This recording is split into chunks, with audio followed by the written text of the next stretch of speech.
Every few years it happens. The headlines turn red. The charts point straight down. The same voices that swore the good times would never end suddenly start whispering a different word: recession. And when that word arrives, something predictable happens to ordinary people.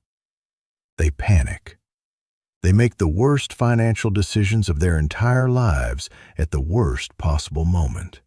And they spend the next decade trying to recover from a few weeks of fear. I'm not here to tell you exactly when the next downturn will hit. No one honestly can, and anyone who promises you a date is selling something. But I can tell you this with complete certainty: another one is coming. It always comes. The economy moves in cycles. It always has. Booms and busts, expansion and contraction, as predictable in the long run as the seasons. Winter always follows summer. The only question that matters is whether you'll be the one caught outside without a coat, or the one who saw it coming and prepared. Because here's the truth almost no one understands. Recessions don't destroy wealth. They transfer it. In every single downturn, money doesn't vanish into thin air. It moves. It flows out of the hands of the fearful, the unprepared, and the overextended, and into the hands of the patient, the calm, and the ready. Tonight I'm going to show you exactly which side of that transfer you want to be on, and the specific things you can do now, before the storm, to make sure that when everyone else is panicking, you are positioned to win. First, you have to understand why this keeps happening, because once you see the pattern, you stop being afraid of it. You start expecting it. The economy is not a straight line that climbs forever. It's a cycle. It breathes in and out. During the good times, optimism builds. Money feels easy. People borrow more, spend more, take bigger risks. Prices of everything, stocks, houses, assets, climb higher and higher. And as they climb, people forget what risk even feels like. They start to believe the good times are permanent. They buy at the top, often with borrowed money, convinced that prices can only keep rising. And that belief, that collective forgetting, is exactly what plants the seed of the next downturn. Because no boom lasts forever. Eventually, something tightens. Debt becomes too heavy. Prices detach from reality. And the cycle turns. The contraction comes.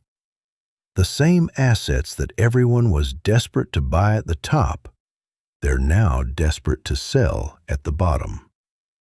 Fear replaces greed, as surely as greed replaced fear before it.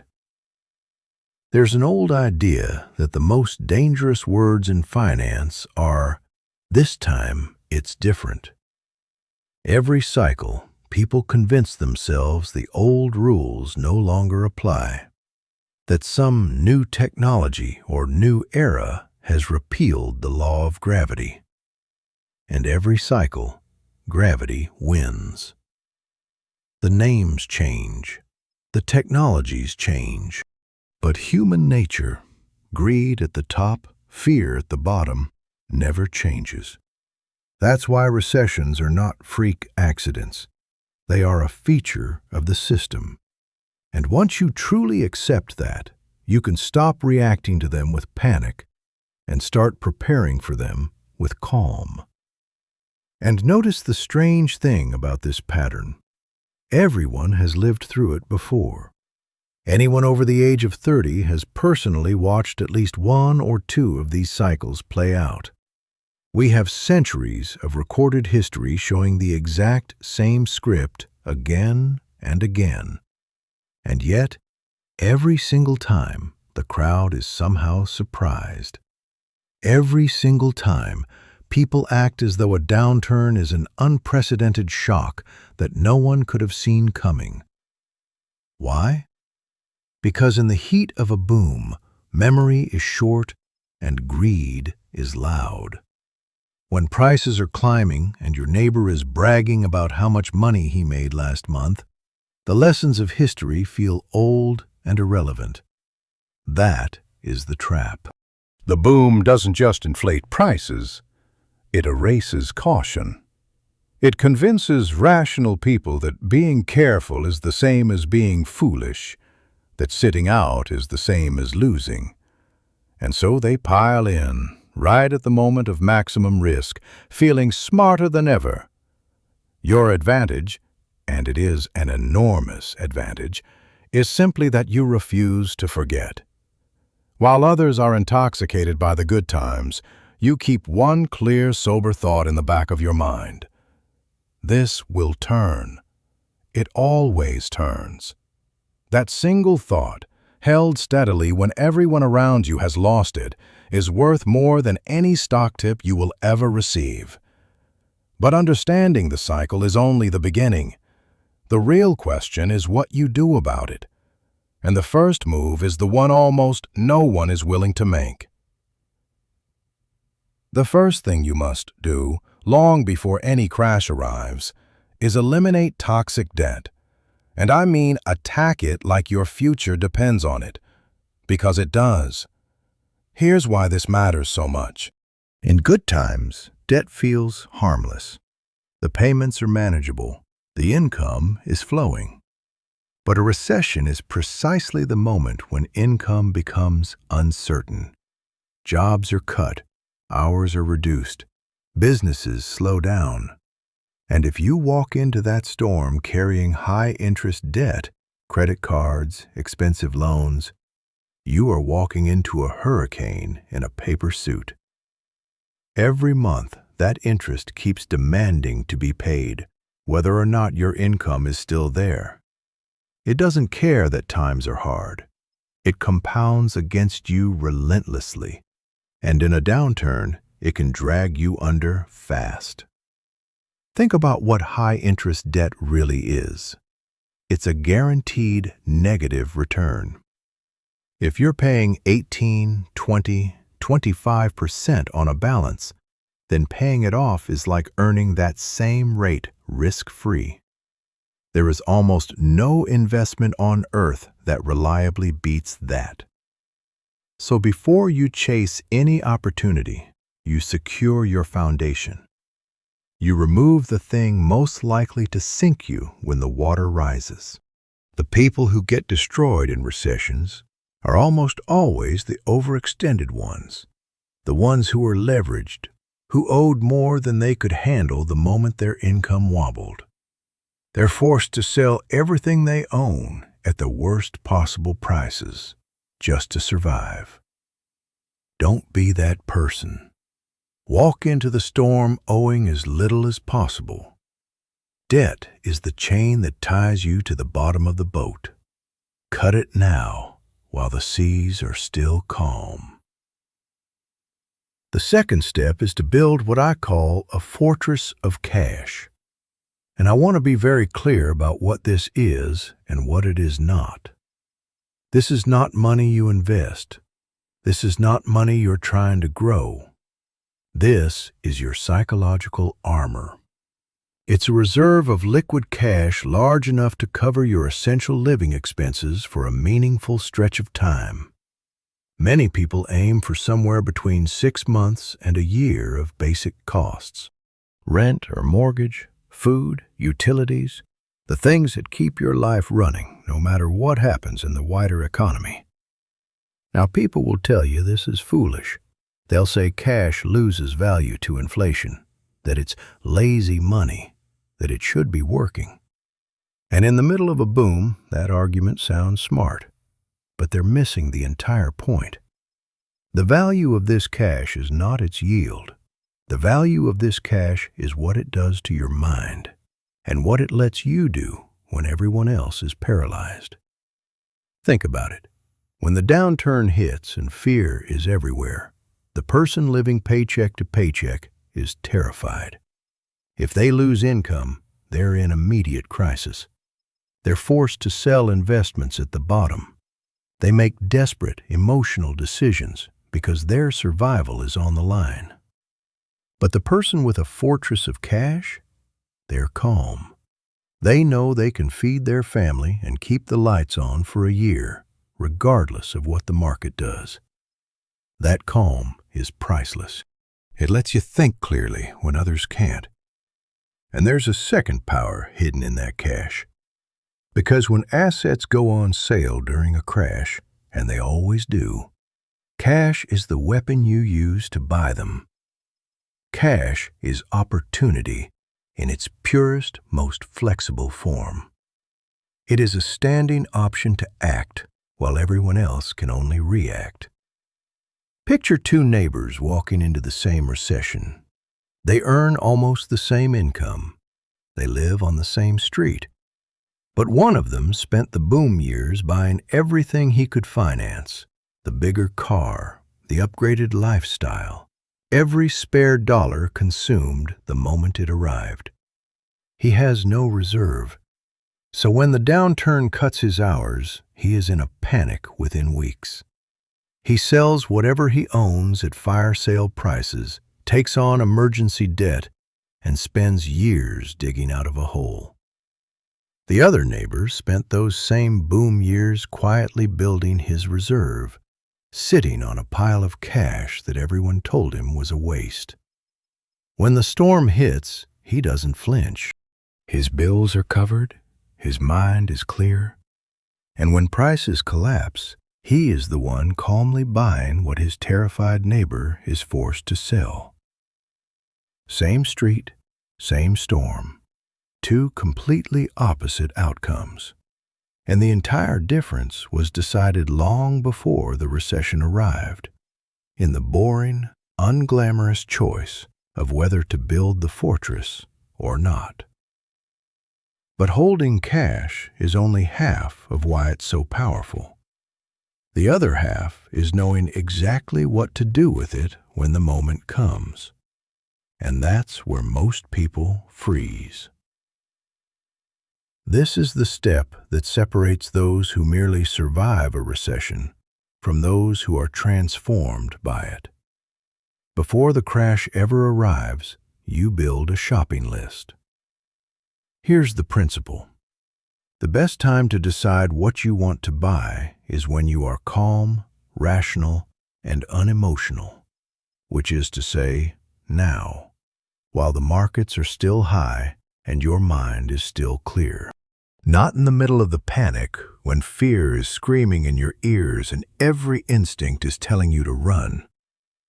If you wait until the crash to start thinking, you'll be thinking with a terrified brain, and a terrified brain makes terrible decisions. So you do the work in advance. You make a list of the things you would love to own, quality assets, strong businesses, investments you genuinely believe in for the long term. And for each one, you decide ahead of time the price at which it becomes a genuine bargain. You write it down. Then you wait. You wait with the patience of someone who has done their homework and knows exactly what they're looking for. Because here is what happens in every downturn. Fear becomes indiscriminate. When panic takes hold, people don't sell carefully. They sell everything, good and bad alike, just to get out. Wonderful assets get dragged down alongside the garbage, marked down to prices that make no sense, simply because frightened people need to sell and there aren't enough buyers. And in that moment, the person with a shopping list and a fortress of cash doesn't feel fear. They feel something closer to quiet excitement. Because the very thing they wrote down months ago, the thing they wanted to own, is suddenly on sale. While the crowd is running for the exits, they are calmly, deliberately walking in to buy. That is how ordinary people build extraordinary wealth in a recession. Not by predicting the crash, not by timing it perfectly, but by being prepared, patient, and ready to act when fear puts quality on sale. And understand how rare this discipline truly is. Almost everyone, in theory, agrees that you should buy when prices are low. It sounds obvious, it sounds easy. But in the actual moment, when prices are low precisely because everything feels terrifying, the same people who swore they'd buy the dip are frozen, or worse, selling. Buying when it feels good is easy and usually a mistake. Buying when it feels awful is hard and usually right. The shopping list exists for exactly this reason, to let the calm, rational version of you give orders to the frightened version of you that will show up later. You are not trying to be braver in the moment than everyone else. You are simply choosing in advance to follow a plan you already made, so that courage becomes a decision you execute rather than a feeling you have to summon. But none of these steps will save you if you can't control the one thing that destroys more wealth than any recession ever has: your own emotions. Because in the end, a downturn is not really a financial test, it's a psychological one. Let me describe what's going to happen so you're not surprised when it does. When the crash comes, the media will scream that the world is ending. Every headline will be catastrophe. Every screen will be a sea of red. The people around you will be selling in a panic, and they'll urge you to do the same. Every primitive instinct in your brain will be shouting one word: run. Sell everything. Hide. Make the pain stop. This instinct kept our ancestors alive, but in investing, it is financial poison. It is the exact mechanism that transfers wealth from the panicked to the patient. Here is the reframe that changes everything. If you are going to be buying assets over the coming years, and if you're young or even middle-aged, you are, then a crash is not a disaster for you. It's a discount. Think about it like anything else you buy regularly. If the things you purchase every week suddenly dropped 50% in price, you wouldn't cry. You'd be thrilled. You'd buy more. Falling asset prices for a long-term buyer are a sale. And yet people weep at sales they should be celebrating, simply because they've attached their emotions to a number on a screen. So you have to detach. You have to decide right now, in the calm, that when the storm comes, you will not let fear make your decisions for you. You will stick to your plan. You will look at your shopping list, not at the screaming headlines. You will remember that every single recession in history, every one, eventually ended, and was followed by recovery and new growth. The people who panicked and sold at the bottom locked in their losses forever. The people who stayed calm and kept their heads were the ones who came out the other side wealthier. The market is a device for transferring money from the impatient to the patient. Decide now which one you will be. So let's bring this together.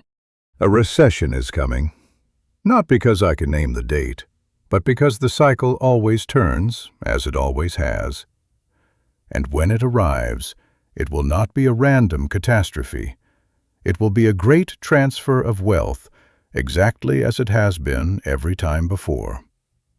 The only thing you get to choose is which side of that transfer you stand on. You don't need to be a genius to come out ahead.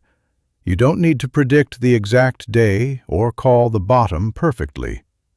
You just need to do the unglamorous, boring work in advance, while everyone else is partying at the top. Kill your toxic debt so the storm can't drag you under. Build your fortress of cash so fear can't force your hand. Prepare your shopping list so you know exactly what to buy when quality goes on sale. And master your own psychology so that when the world is panicking, you remain the calmest person in the room. The next downturn will wipe out the unprepared and the overextended. And it will quietly hand a fortune to the patient and the ready. Both of those people are living through the exact same event. The only difference is what they did before it arrived. So the question isn't whether the storm is coming. The storm is always coming. The only question is, when it does, will you be the one caught in the rain? Or the one who built the umbrella while the sky was still blue? The work you do today in the calm decides everything. Don't waste the calm. Use it.